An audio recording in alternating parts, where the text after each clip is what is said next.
Bank robberies happen every day, but these robbers aren't your common everyday criminals, having pulled off Hollywood-style heists. Join us as we have a look at some of the biggest bank robberies ever. Loomis, Fargo and Company, $18 million. Robbing a bank successfully requires extensive research and planning, mostly in getting to know all the details and workings of the target plays. And what better way to accomplish that than being an employee of the bank yourself?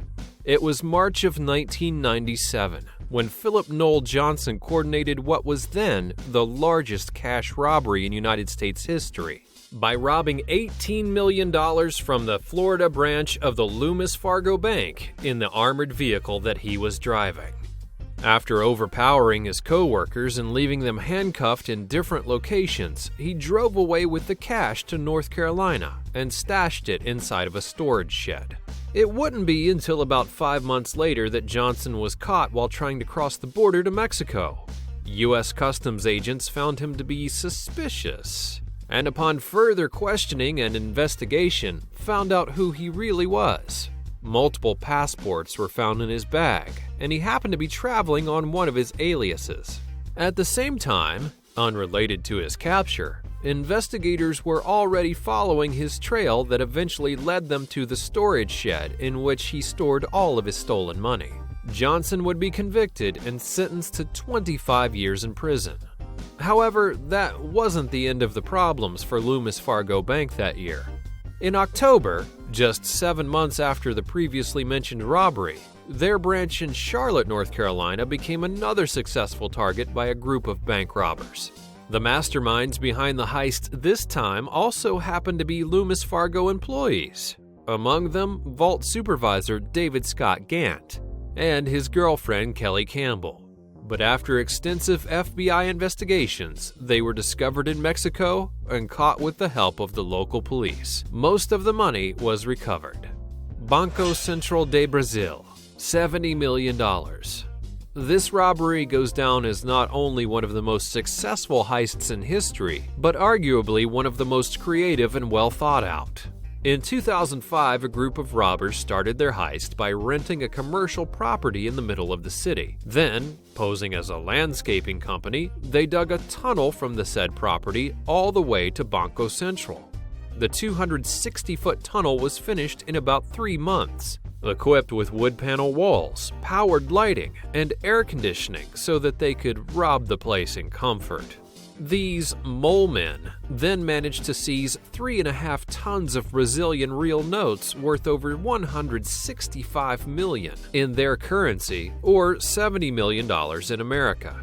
The robbery was cleverly executed over the weekend so that the authorities wouldn't discover what had happened until Monday, which gave them a great head start to avoid capture. Investigators were convinced that the team must have been comprised of individuals with considerable math, engineering, and excavation skills. Those who would have in their possession highly advanced tools as they managed to break through the bank's 4-foot steel reinforced concrete. Police would then go on to apprehend 40 individuals related to the heist, including the mastermind. However, only $8 million was ever recovered, and some of the culprits still remain at large. The Kent Securitas Depot, $90 million. This robbery goes down as the largest cash heist in British crime history. In one evening in February 2006, the manager of the Kent Securitas Depot was pulled over by what he assumed to be a police car due to the flashing blue lights behind its front grille. From the car emerged a man in a police-style hat who then handcuffed him and stuffed him into their vehicle. But they were in fact a group of robbers who were targeting the manager's depot. From there, the manager would be transported to a farm in West Kent, where, to his surprise, his wife and 8-year-old son were also being held hostage. Forced at gunpoint, and with the family's life on the line, he reluctantly cooperated.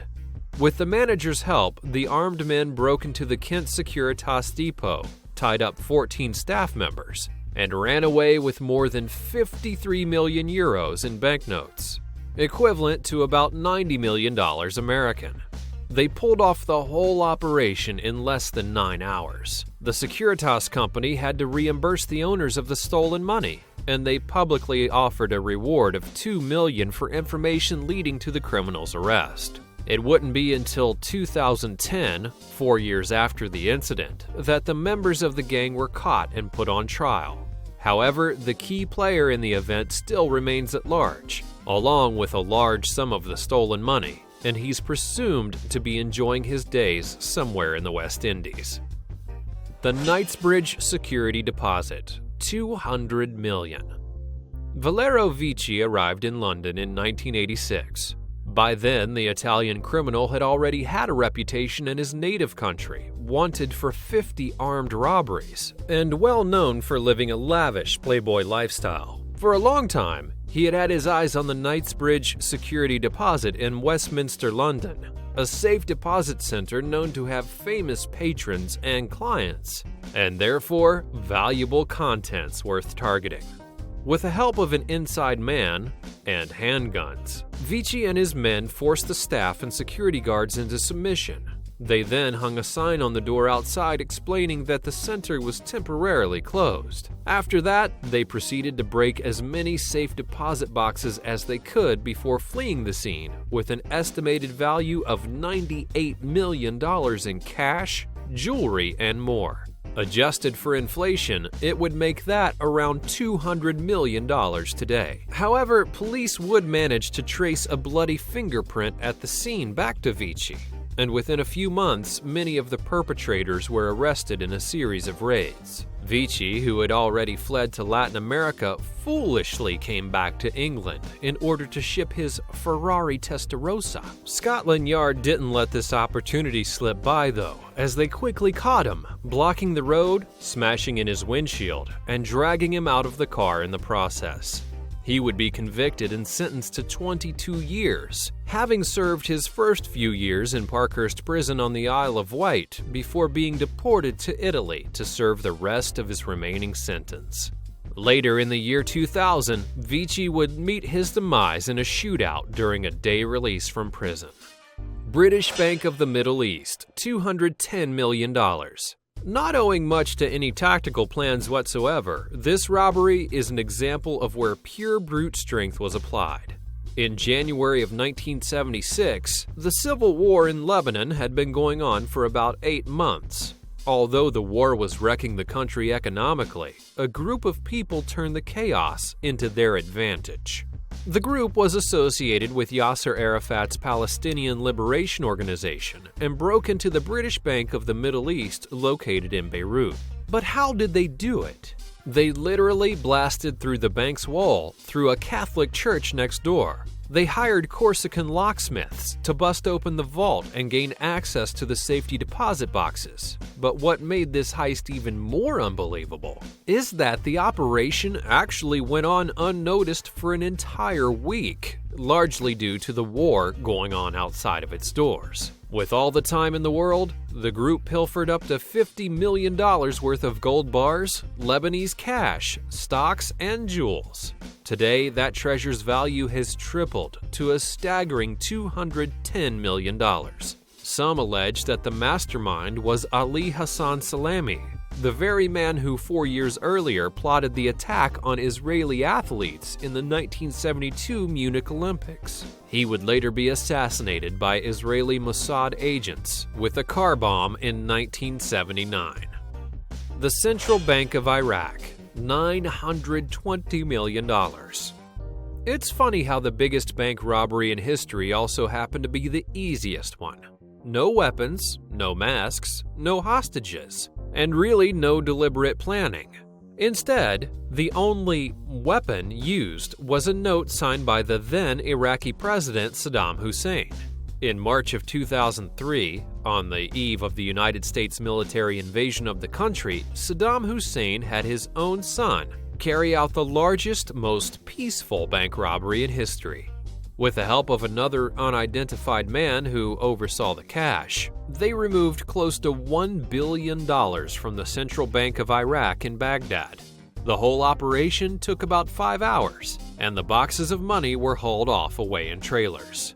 Hussein's son would be killed 4 months later in a raid by the US military, and when American soldiers got into his palace, they found that some of the walls were a bit strange, as they had been built up in front of doors and windows. Thinking that something was probably hidden, they tore the walls down and found the dozens of steel boxes containing bundles of $100 bills. Although most of the stolen money has been recovered, about a third of it is still missing. Many would argue that the operation was not technically a robbery since Saddam was the ruler and ultimate lawmaker of the country, but although no laws were broken, Saddam was beyond doubt a corrupt ruler who unethically obtained his wealth from the hardworking people of his country, making that a robbery in itself. These are just a few examples of the largest bank robberies in history. But what do you know? Let us know in the comments below. And while you're here, subscribe to the channel for more videos like this one. And also, be sure to check out our video on the dumbest criminals ever. Thanks for watching.